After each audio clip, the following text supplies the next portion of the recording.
बिस्मिल्लाहिर्रहमानिर्रहीम। अस्सलाम वालेकुम स्टूडेंट। लास्ट लेक्चर में हम डिस्कस किया था ब्रांचेस ऑफ केमिस्ट्री। आज हम डिस्कस करेंगे matter, mixture and substance. So students lecture की तरफ मूव करते हैं। तो सबसे पहले हम डिस्कस करेंगे मैटर। जो आज का हमारा टॉपिक है उससे आप काफ़ी ज़्यादा फेमिलियर हैं क्योंकि आप उसे बचपन से ही स्टडी करते हुए आ रहे हैं। तो सबसे पहले हम देख लेते हैं उसकी डेफिनेशन।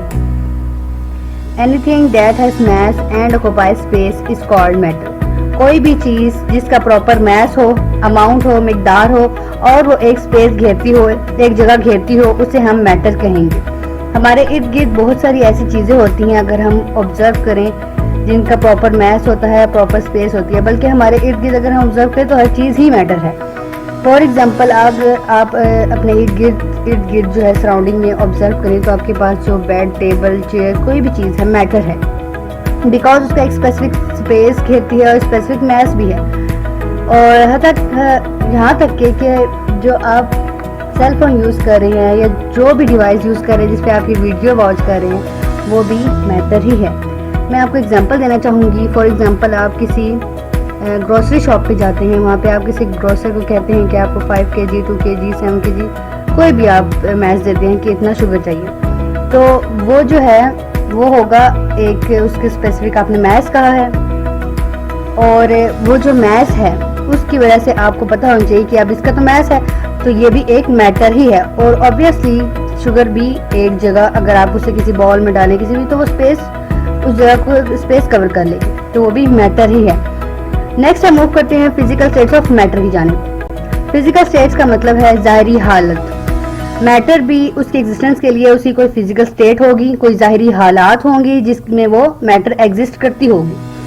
तो रिसेंटली हमारे पास पहले डिस्कवर हुआ है प्लाज्मा। 4 स्टेट ऑफ मैटर हम डिस्कस करते हैं। तो अब हम चलते हैं 4 टाइप्स ऑफ मैटर की जानिब। सबसे पहले हम देखते हैं, उसमें सबसे पहले आता है सॉलिड, फिर आ जाता है लिक्विड, फिर आता है गैस एंड प्लाज्मा।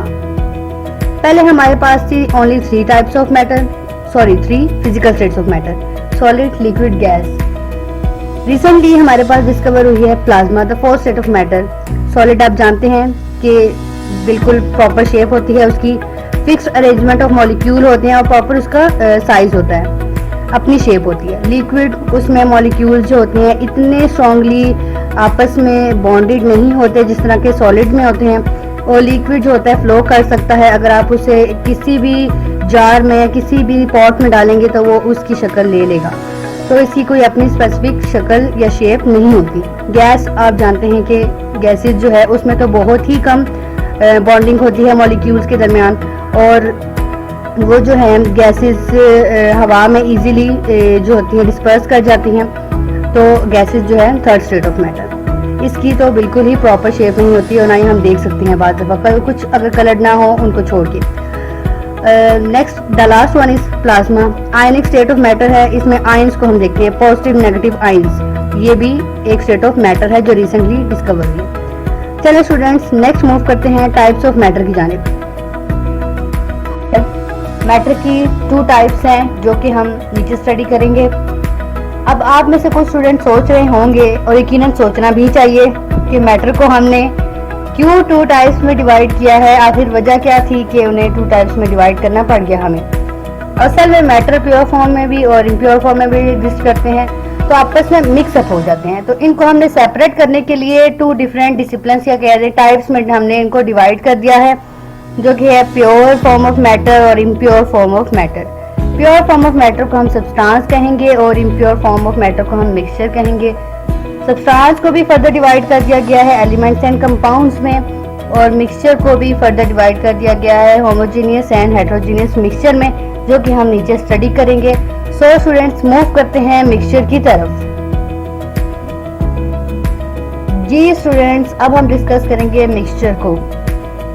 मिक्सचर जैसे आप घर में कोई भी चीज़ बनाते हैं, जैसे कि आप पानी लेते हैं और उसमें नमक मिक्स कर दें या फिर शुगर मिक्स कर दें और कहते हैं ये मिक्सचर बन गया है, या सैंड और सॉइल को कहते हैं ये मिक्सचर बन गया है। तो सबसे पहले हम अब इसकी डेफिनेशन को स्टडी कर लेते हैं। It is the impure form of matter. अब इम्प्योर कैसे है, खालिस कैसे नहीं रही, ये मैं आपको बताना चाहूँगी कि जैसे वाटर है, अब वो पहले प्योर है, अब उसमें आप कोई सॉल्ट ऐड कर दें, शुगर ऐड कर दें, तो वो वाटर की जो अपनी जो उसकी स्टेट थी, अपनी जो उसका टेस्ट था, टेस्ट लेस होता है वाटर, लेकिन जब आप उसमें शुगर ऐड करेंगे या सॉल्ट ऐड करेंगे तो उसका टेस्ट चेंज हो जाएगा। तो उस वाटर की जो अपनी चीज़ थी वो प्योर नहीं रही, अब वो इम्प्योर फॉर्म ऑफ मैटर में कन्वर्ट हो गई, जो कि है मिक्सचर। ओके स्टूडेंट्स, अब नेक्स्ट मिक्सचर को हम फिजिकल मेथड से हम उसको सेपरेट भी कर सकते हैं। जैसे कि अगर आप सैंड को वाटर में मिक्स करेंगे तो फिल्टर पेपर के थ्रू हम उसको सैंड को सेपरेट कर सकते हैं वाटर से, या अगर आप सॉल्ट मिक्स कर देते हैं, सॉल्ट अगर डिज़ोल्व भी हो जाता है तब भी हम हीटिंग के प्रोसेस के ज़रिए हम उसको सेपरेट कर सकते हैं। तो मिक्सचर जो है उसको हम इजीली फिजिकल मेथड्स के ज़रिए, जैसे कि हीटिंग हो गया, फिल्ट्रेशन हो गया, कोई भी मेथड आप ले लें फिजिकल मेथड, उसके ज़रिए हम मिक्सचर को इजीली सेपरेट कर सकते हैं। तो नेक्स्ट पॉइंट की तरफ मूव करते हैं। नेक्स्ट पॉइंट में बताया गया है कि it is form by mixing two और मोर देन टू सब्सटेंसेस। इसमें जैसे कि मैंने आपको पहले एग्जांपल दी कि वाटर में अगर आपने ऐड कर दिया है सॉल्ट, तो आपने एक सब्सटेंस ऐड किया है, तो ये मिक्सचर किन चीज़ों का हुआ, वाटर एंड सॉल्ट, मतलब टू सब्सटेंसेस, टू चीज़ों का हो गया मिक्सचर। और अगर आप इसके साथ शुगर ऐड कर देते हैं, और भी चीज़ें ऐड कर देते हैं, सैंड, कोई भी चीज़ ऐड कर देते हैं, 3-4 चीज़ें और ऐड कर दी आपने वाटर में, तो ये मल्टीपल चीज़ें आपने ऐड करी, तो ये भी एक मिक्सचर ही हो गया। ये टू और मोर देन टू सब्सटेंसेस से भी बन सकता है। सो नेक्स्ट पॉइंट की तरफ मूव करते हैं। तो स्टूडेंट्स, नेक्स्ट पॉइंट में बताया जा रहा है, the mixture doesn't have sharp melting and boiling point, it has very low melting and boiling point. तो मिक्सचर का जो बॉइलिंग पॉइंट होता है, मेल्टिंग पॉइंट होता है, बहुत लो होता है as compare to other substances और थिंग्स। फॉर एग्जाम्पल अगर आप मिल्क की एग्जाम्पल ले लें, मिल्क भी मिक्सचर है, उसमें डिफरेंट लैक्टिक एसिड होता है और डिफरेंट चीज़ें होती हैं, तो वो भी एक मिक्सचर ही है। या वाटर को ले, वाटर में कोई चीज़ ऐड कर लें, अगर आप उसको बॉयल करेंगे, उसका बॉइलिंग पॉइंट रूम टेम्परेचर पे कम ही होगा, लेकिन उसी कंपैरिजन में अगर आप और चीज़ें ले लें, जैसे कि सब्सटेंसेस ले लें या कोई कंपाउंड ले लें, तो उसका जो होगा melting point as compare to mixture high होगा। तो मिक्सचर का जो होता है मेल्टिंग पॉइंट, बॉइलिंग पॉइंट, वो कम होता है as compare to other substances. Next point देखते हैं। The components of mixture do not have any fixed ratio. अब मैं आपको इसको एक्सप्लेन करना चाहूँगी कि वाटर में अगर आप सॉइल ऐड करते हैं या वाटर में अगर आप सॉल्ट ऐड करते हैं मिक्सचर बनाने के लिए, तो कोई स्पेसिफिक फिक्स्ड रेशो नहीं है कि आपने इतना सॉल्ट डालेंगे तभी मिक्सचर प्रिपेयर होगा। आप अपनी मर्जी से जितना भी सॉल्ट ऐड करें, जितना शुगर ऐड करें, वो मिक्सचर प्रिपेयर हो जाएगा। उसकी कोई फिक्स रेशो नहीं होती कि इतने रेशो में ही आप ये चीज़ लेंगे तभी मिक्सचर प्रिपेयर होगा आपके पास, वरना नहीं होगा, ऐसा कुछ भी नहीं होता। Any fix ratio they don't have. So students, हम मूव करते हैं नेक्स्ट मिक्सचर की टाइप्स की तरफ। है टाइप्स ऑफ मिक्सचर, तो हम देख लेते हैं मिक्सचर की कौन कौन सी टाइप्स हैं, उनका डिफरेंस भी साथ ही देख लेते हैं। तो homogeneous mixture and heterogeneous mixture. तो स्टूडेंट, सबसे पहले हम इनकी डेफिनेशंस देख लेते हैं। सबसे पहले हम देखते हैं होमोजीनियस मिक्सचर की definition. It has uniform composition through out the mixture and heterogeneous is it has not uniform composition through out the mixture. अब इसका क्या मतलब है, आप लोग यही सोच रहे होंगे। यूनिफॉर्म कंपोजिशन मीन्स कि अगर आप मिक्सचर की कोई भी पार्ट लें, ऐसा मिक्सचर जिसकी मिकदार एक जैसी हो, अगर आप उसकी कोई भी पार्ट लें, कोई भी हिस्सा लें, तो उसकी जो कॉम्पोजिशन हो वो बाकी के मिक्सचर से मिलती जुलती हो, बल्कि उसी जैसी ही हो, same to same. Uniform mean same. जबकि हेट्रोजीनियस मिक्सचर का बिल्कुल इससे ऑपोजिट है कि अगर आप उसी मिक्सचर में से कोई थोड़ा सा पार्ट ले लें, उसको देखें और बाकी को देखें, तो उसकी जो मिकदार होगी वो सेम नहीं होगी, वो कॉम्पोजिशन जो होगी वो उसकी सेम नहीं होगी। तो स्टूडेंट्स, इसकी इन दोनों की अब हम चलते हैं एग्जांपल्स की तरफ। जैसे कि होमोजीनियस मिक्सचर में एग्जांपल है आइसक्रीम। अगर आप आइसक्रीम का कोई बाइट लेते हैं, क्या कभी ऐसा हुआ है कि आपने आइसक्रीम का बाइट लिया हो एक, और बाकी आइसक्रीम का टेस्ट और उस बाइट में आपको फ़र्क महसूस हुआ हो? बिल्कुल नहीं, क्योंकि ये एक होमोजीनियस मिक्सचर है। वो अलग बात है अगर आपने 2 फ्लेवर्स में आइसक्रीम ना ली हो तो। नेक्स्ट हम एग्जांपल की तरफ मूव करेंगे, वो है एयर। एयर में डिफरेंट गैसेस प्रेजेंट होती हैं।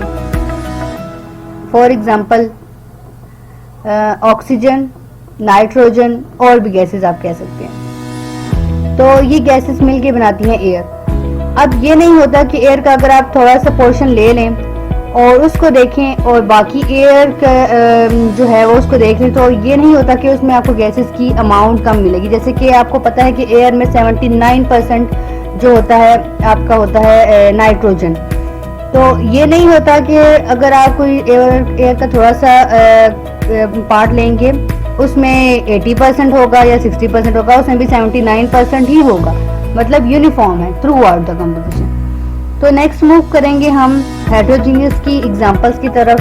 तो देख लेते हैं वुड है और दूसरी देख लेते हैं सॉइल है। अब आप किसी ग्राउंड में सॉइल को अगर देखते हैं तो एक सॉइल के अंदर जितने न्यूट्रिएंट्स होंगे, ज़रूरी नहीं है कि दूसरी सॉइल दूसरी जगह से अगर हम उसी ग्राउंड के अंदर हम किसी और पार्ट से सॉइल पिकअप करें तो ज़रूरी नहीं है कि उससे भी उतने ही अमाउंट में न्यूट्रिएंट्स प्रेजेंट हो जितने आपने इस सॉइल में देखे। तो ये हो गया हेटेरोजीनियस मिक्सचर, क्योंकि इसकी यूनिफॉर्म सेम कॉम्पोजिशन नहीं थी, कॉम्पोजिशन में इसका चेंज आ गया था। इसी तरह वुड में भी ऐसा ही है। तो स्टूडेंट्स अब हम मूव करेंगे सब्सटेंस की तरफ। तो सब्सटेंस, अब ये है second type of matter, substance. तो सबसे पहले हम इसकी डेफिनेशन देख लेते हैं। A piece of matter in pure form is termed as substance. अब सब्सटेंस क्या है? कोई भी मैटर का पीस या मैटर खुद ही प्योर फॉर्म में जो होती है, बिल्कुल खालिस, जैसे कि वाटर, उसमें कोई चीज ऐड नहीं की, वाटर बजाते खुद एक सब्सटेंस है। उसके अंदर 2 एलिमेंट्स हैं, हाइड्रोजन के और एक ऑक्सीजन का। तो ये मिलके कंपाउंड में आते हैं। जो एलिमेंट एंड कंपाउंड जो पीछे मैंने आपको बताया, इसकी आगे से फर्दर 2 टाइप्स हैं। तो ये प्योर फॉर्म ऑफ मैटर है। इसमें हम कोई भी एडिशन नहीं करते इस तरह से, जैसे कि हमने वाटर में सॉइल ऐड कर दिया, वाटर में हमने सॉल्ट नमक ऐड कर दिया, इस तरह की हम कोई भी चीज़ में नहीं करते। हम ये जो है नेचुरली भी एग्जिस्ट करते हैं, हमें आर्टिफिशियली भी प्रिपेयर करते हैं। तो ये बिल्कुल प्योर फॉर्म ऑफ जो मैटर होती है हम उसे सब्सटेंस कहते हैं। तो नेक्स्ट पॉइंट की तरफ मूव करते हैं। Every substance has a fixed composition and specific properties और कैरेक्टरिस्टिक्स। हर सब्सटेंस, जितना भी सब्सटेंस है जो एग्जिस्ट करता है हमारे सराउंडिंग में, उसका एक फिक्स्ड कंपोजिशन होता है। जैसे कि वाटर की ही एग्जांपल ले लें आप, उसका क्या होता है केमिकल फार्मूला है H2O, मतलब हाइड्रोजन के 2 एटम एंड ऑक्सीजन का 1 एटम। अब उसको अगर आप किसी और रेशो में, उसका रेशो क्या होता है 1:8। ये हाइड्रोजन H2O का फिक्स रेशो। ये रेशो कैसे आता है मैं आपको कंपाउंड जब मैं आपको पढ़ाऊंगी तो उसमें हम लोग डिटेल में इसको आप एक्सप्लेन करूंगी मैं आपको। तो इसका 1:8 होता है फिक्स रेशो। अगर आप 1:8 से हटेंगे तो आपके पास H2O वाटर का फॉर्मूला जो है केमिकल फार्मूला, वो कभी भी प्रिपेयर नहीं हो सकेगा। तो इसीलिए जो सब्सटेंस होते हैं वो प्योर फॉर्म में होते हैं, तो उनका एक फिक्स्ड स्पेसिफिक उनका रेशो होता है। तो स्पेसिफिक प्रॉपर्टीज होती हैं, जैसे कि वाटर का मेल्टिंग पॉइंट, बॉइलिंग पॉइंट एक स्पेसिफिक है, फिक्स्ड है। और डिफरेंट अगर हाइट्स पे जाए, प्रेशर के लिहाज से वो चेंज भी हो सकता है, लेकिन अमूमन उसका जो हम देखें तो उसका अपना एक मेल्टिंग पॉइंट है, अपना एक बॉइलिंग पॉइंट है। तो नेक्स्ट पॉइंट को देखते हैं। फॉर एग्जांपल देखिए, मैंने अभी आपको एग्जांपल दी थी वाटर की। Water, common salt, iron etcetera are pure form of metal. नीचे आपको इमेजेस दिखाई दे रहे होंगे वाटर का, सॉल्ट का एंड आयरन, ये सब प्योर फॉर्म ऑफ मेटल है। सॉल्ट का फार्मूला भी आप बचपन से पढ़ते आ रहे होंगे, या अगर नहीं पढ़ा तो 9th में तो आप पढ़ ही लेंगे, NaCl सोडियम क्लोराइड। इसमें भी इसकी भी फिक्स्ड रेशो है। उस रेशो से अगर हटेंगे तो हमारे पास सॉल्ट प्रिपेयर नहीं हो सकता। आयरन का आपने पढ़ा होगा, आयरन जो है उसका भी एक फिक्स्ड रेशो ही है। तो ये हमारे पास प्योर है, pure form of metal. Now students, properties of substance. तो सब्सटेंस की दो तरह की प्रॉपर्टीज होती हैं, physical properties and chemical properties. सबसे पहले हम डिस्कस करेंगे फिजिकल प्रॉपर्टीज को। तो सबसे पहले definition, the properties that are associated with the physical state of matter are called physical properties. Associated का मतलब है कि जुड़े होना। ये प्रॉपर्टीज, ये खुसूसियात वो होती हैं सब्सटेंसेस की जो कि फिजिक्स से उसकी ज़ाहिरी हालत से जो रिलेटेड होती हैं, वो प्रॉपर्टीज। फॉर एग्जांपल जैसे कि colour, smell, taste, hardness, shape of crystal, solubility, melting and boiling point. अब आप इसमें देखें कि कलर, किसी भी सब्सटेंस का जो कलर होगा, कोई किसी भी कलर में, जैसे वाटर को आप देख लें तो वो ट्रांसपेरेंट हैज नो कलर। और अगर किसी और सब्सटेंस को आप देख लें, NaCl, सोडियम क्लोराइड को अगर आप देख लेते हैं तो उसका वाइट कलर है। और अगर आप किसी भी और सब्सटेंस को देखेंगे तो डिफरेंट कलर्स में है, तो ये कलर जो हो गया ये उसकी फिजिकल प्रॉपर्टी होगी। अब स्मेल आप देखें तो कुछ केमिकल्स हैं उनकी बहुत बैड स्मेल होती है, कुछ की फ्रूटी स्मेल होती है, कुछ की और तरह की स्मेल होती है। तो स्मेल जो है ये भी उसकी फिजिकल प्रॉपर्टी होगी। अब टेस्ट, अगर NaCl आप लें, उसको टेस्ट करें तो उसका टेस्ट और वाटर जो है वो टेस्टलेस है, लेकिन NaCl का जो है वो अगर आप उसको टेस्ट करें तो उसका टेस्ट होगा, और वाटर और इसके टेस्ट में फ़र्क है। हार्डनेस में भी फ़र्क है, जैसे वाटर को आप लेंगे तो वो लिक्विड फॉर्म में है, वो हार्ड बिल्कुल भी नहीं है, हालांकि आप सॉलिड को लेंगे तो उसका ग्रैन्युलर टाइप जो है वो स्ट्रक्चर है। अब शेप ऑफ क्रिस्टल, वाटर जो है उसकी तो क्रिस्टलाइन शेप नहीं होती, लेकिन NaCl, सोडियम क्लोराइड को अगर आप देखते हैं, जो कि सॉल्ट जो आपके आम घर में यूज़ होता है, जिसे आप नमक कहते हैं, उसका फार्मूला होता है NaCl। उसको अगर देखें तो आप उसका प्रॉपर क्रिस्टलाइन टाइप स्ट्रक्चर होता है। उसकी क्रिस्टल की शेप जो है बाकी टाइप ऑफ क्रिस्टल से, जैसे डायमंड को अगर ले लें, उसका अलग शेप है क्रिस्टल की। NaCl का जो क्रिस्टल होगा उसकी अलग शेप होगी। सोल्युबिलिटी की जब आते हैं हम तो वो देख लेते हैं, सोल्युबिलिटी में भी फ़र्क होता है। कुछ सब्सटेंसेस सॉल्ट जो है अगर हम उसे डिसॉल्व करें तो वो हो जाता है, लेकिन एक पॉइंट पे आके वो नहीं होता। इस तरह डिफरेंट अगर सब्सटेंसेस को हम देखें तो उनकी सोल्युबिलिटी के वाटर जो है वो जब सबसे बड़ा जो है सॉल्वेंट है, तो उसमें जो है उसके लिहाज से हम देखेंगे कि कौन सी चीज़ उसमें जल्दी डिसॉल्व हो जाती है, या और कोई पोलर सॉल्वेंट ले लें उसमें देख लें तो ये सोल्युबिलिटी जो है ये भी एक फिजिकल प्रॉपर्टी है। मेल्टिंग एंड बॉइलिंग पॉइंट भी फिजिकल प्रॉपर्टी हैं जो कि हमें नज़र आती हैं, कि हम देखते हैं कि इसका मेल्टिंग पॉइंट इतना है, बॉइलिंग पॉइंट इतना है, सेम नहीं होता, तो वो ये सारी जो है ये फिजिकल प्रॉपर्टीज में आ जाती हैं। नाउ स्टूडेंट्स, अब हम मूव करते हैं एग्जांपल्स ऑफ फिजिकल प्रॉपर्टीज की जानिब। तो स्टूडेंट अब हम देख लेते हैं फिजिकल प्रॉपर्टी की example. When ice is heated, it melts to form water. आप सभी जानते हैं, आपके घर में जब गर्मी में आइस आप रखते हैं फ्रिज में या रेफ्रिजरेटर में, तो जब आप उसे निकालते हैं तो बाहर का अगर गर्मी में टेम्परेचर क्योंकि बहुत हाई होता है तो उस हीट की वजह से वो मेल्ट हो जाती है। या सर्दियों में अगर आप निकालते हैं उसे ऐसे ही हीट करते हैं चूल्हे पर, तो वो जो होती है वो मेल्ट हो जाती है। तो हीट से जब आइस मेल्ट होती है, ये देखें उसने क्या किया, अपना फिजिकल स्टेट चेंज कर लिया।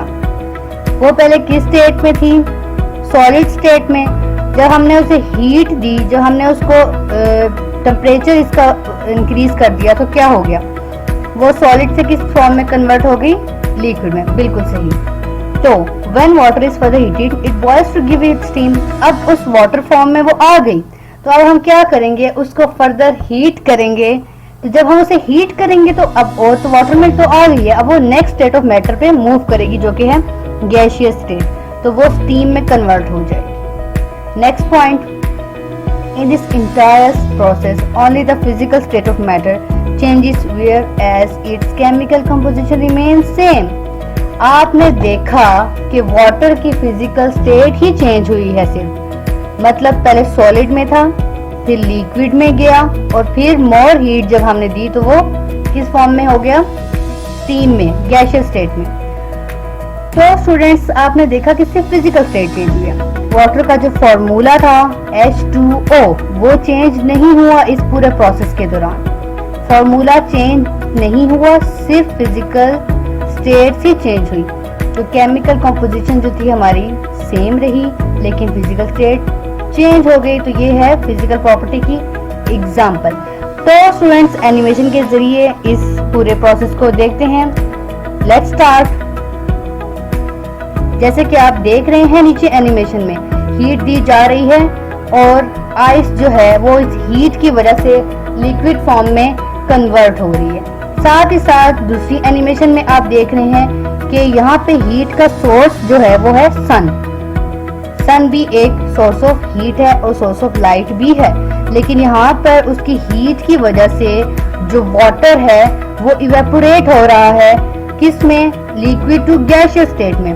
तो ये सारा प्रोसेस आई होप सो कि आपको इस एनिमेशन के जरिए अच्छे से समझ आ गया होगा कि फिजिकल प्रॉपर्टीज कैसे चेंज हो जाती हैं, लेकिन केमिकल कॉम्पोजिशंस सेम रहती हैं। सो स्टूडेंट्स, अब हम नेक्स्ट प्रॉपर्टी की जानिब मूव करते हैं जो कि है केमिकल प्रॉपर्टी। तो केमिकल प्रॉपर्टीज, तो देख लेते हैं केमिकल प्रॉपर्टीज क्या होती हैं। The chemical properties depend upon the composition of the substance। अब composition क्या होती है, आप में से कोई जानता है? अब composition ये होती है स्टूडेंट्स के composition किसी भी सब्सटेंस की बनावट, मतलब उसकी जो स्ट्रक्चर है वो आप कह लें, उसमें क्या क्या चीज़ें मिलके उसको बनाया हुआ है, ये होती है composition। तो स्टूडेंट्स केमिकल प्रॉपर्टीज जो होती हैं वो किसी भी सब्सटेंस की कॉम्पोजिशन पे डिपेंड करती हैं। तो फॉर एग्जांपल वाटर की क्या कॉम्पोजिशन है कि उसमें 2 atoms of hydrogen and 1 atom of oxygen. जैसे कि मैंने पिछली वीडियो में आपको फिजिकल ब्रांच के अंदर वाटर का स्ट्रक्चर भी दिखा दिया था। तो उसमें 2 एटम्स के होते हैं, हाइड्रोजन के एटम होते हैं और 1 ऑक्सीजन का होता है। तो अब ये उसकी क्या है, ये कॉम्पोजिशन है, तो उसी केमिकल प्रॉपर्टी इस पे डिपेंड करती है, इन्हिसार करती है। Okay, next point. When a substance undergoes a chemical change, its composition changes and a new substance is formed। अभी इस पॉइंट में क्या कहना चाह रहे हैं, कह रहे हैं कि अगर सब्सटेंस अंडरगोज, मतलब उसमें कोई केमिकल चेंज हम ला देते हैं, या तो केमिकल चेंज खुद ब खुद हो जाता है या फिर हम उसमें केमिकल चेंज ले आते हैं, तो उसकी कंपोजिशन जो होती है वो बिल्कुल टोटली चेंज हो जाती है और वो बिल्कुल एक नया सब्सटेंस बन जाता है। जैसे कि अगर मैं आपको एग्जांपल देना चाहूंगी कि अगर आप वाटर में NaCl को डिसॉल्व करते हैं, तो अब NaCl सोडियम क्लोराइड का क्या है केमिकल फार्मूला, NaCl, और वाटर का क्या है H2O। जब हम इनको मिक्स करते हैं ना, तो क्या होता है कि ये आपस में मिक्स जब होते हैं तो इनकी जो H2O है उनकी बॉन्डिंग आपस में टूटने लग जाती है, तो वो HCl और हमारे पास NaOH, HCl एक एसिड और एक बेस बना देते हैं। तो मैं आपको बता रही थी कि व्हेन अ सब्सटेंस अंडरगो, जब कोई भी सब्सटेंस केमिकल चेंज आ जाता है उसमें, या हम ले आते हैं, तो उसकी वजह से उसकी कॉम्पोजिशन टोटली चेंज हो जाती है। उसका जैसे कि H2O का था, मैंने अभी पीछे आपको बिल्कुल एग्जांपल दी, जैसे H2O था वो H2O नहीं रहा, वो ब्रेक डाउन हो गया उसका मॉलिक्यूल सारा, और उसमें बिल्कुल एक नया ही मॉलिक्यूल या एक नया ही सब्सटेंस बना दिया जिसकी प्रॉपर्टीज थी वो बिल्कुल पिछले वाले से बिल्कुल ही अलग थी। ठीक है, अब नेक्स्ट पॉइंट की तरफ मूव करते हैं। Decomposition of water is a chemical change as it produces hydrogen and oxygen gases. Water को जब डिकम्पोज किया जाता है तो वाटर में हाइड्रोजन एंड ऑक्सीजन प्रेजेंट है, तो हाइड्रोजन के 2 एटम्स और ऑक्सीजन का 1 एटम, वो ब्रेक डाउन होकर बिल्कुल एक दूसरे से सेपरेट हो जाते हैं और एक नया ही सब्सटेंस बना लेते हैं। ठीक है, नीचे एनिमेशन के जरिए देखते हैं जी स्टूडेंट्स। तो नीचे आपको एनिमेशन नजर आ रही होगी, देख सकते हैं आप 3 वाटर के मॉलिक्यूल हैं, कैसे वो ब्रेक हुए हैं, एनोड की तरफ जा रहे हैं। नेगेटिव जो है वो एनोड की तरफ मूव कर, जो कि एनोड पॉजिटिवली चार्ज होता है, और पॉजिटिव कैथोड की तरफ मूव कर रहा है क्योंकि कैथोड नेगेटिवली चार्ज है। हाइड्रोजन के जो मॉलिक्यूल्स हाइड्रोजन का जो एटम है ना, उस पर होता है चार्ज पॉजिटिव प्लस, ऑक्सीजन के ऊपर चार्ज होता है नेगेटिव, और ये जो आपको नजर आ रहा है एनोड जिससे पॉजिटिव चार्ज है, ये अपनी तरफ अट्रैक्ट करता है ऑपोजिट चार्ज जो कि नेगेटिव ऑक्सीजन है, ऑक्सीजन को अट्रैक्ट करता है। जबकि दूसरा जो है कैथोड उसके ऊपर होता है नेगेटिवली चार्ज, तो वो हाइड्रोजन जो कि पॉजिटिवली चार्ज है उसको अट्रैक्ट करता है। इस तरह से हाइड्रोजन एंड ऑक्सीजन सेपरेट हो जाते हैं। तो ये होता है सारा प्रोसेस डिकम्पोजिशन ऑफ वाटर, जो कि इलेक्ट्रोलिसिस है। ये आप आगे 10th क्लास में डिटेल में पढ़ेंगे। So students, I hope so कि आपको आज का लेक्चर अच्छा लगा होगा और समझ भी आया होगा। आज हमने क्या क्या पढ़ा, मैटर की टाइप्स, मिक्सचर की types, heterogeneous mixture, homogeneous mixture, फिर सब्सटेंस पढ़ा हमने, फिर उसकी प्रॉपर्टीज पढ़ी। इंशाल्लाह नेक्स्ट वीडियो में हम डिस्कस करेंगे types of substance, that is element and compound. So students, तब तक के लिए अल्लाह हाफिज।